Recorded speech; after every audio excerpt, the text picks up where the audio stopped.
আমওয়াতা সমস্ত মুফাসসিরিন ইকরাম অধিকাংশ তাফসীরের কিতাবের ভিতরে আমওয়াতার ব্যাখ্যা আছে যে বান্দা তোমার কোনো অস্তিত্বই ছিল না, আমি আল্লাহ তাআলা তোর অস্তিত্ব দান করেছি।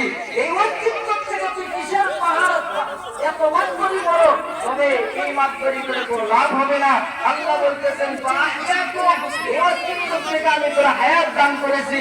আবার বলতেছেন সুম্মা ইউমীতুকুম, আবার তোর আমি মৃত্যু দান করব। আবার আল্লাহ বলতেছেন সুম্মা ইউহয়ীকুম, আমি আল্লাহ তোর আবার জীবিত করব।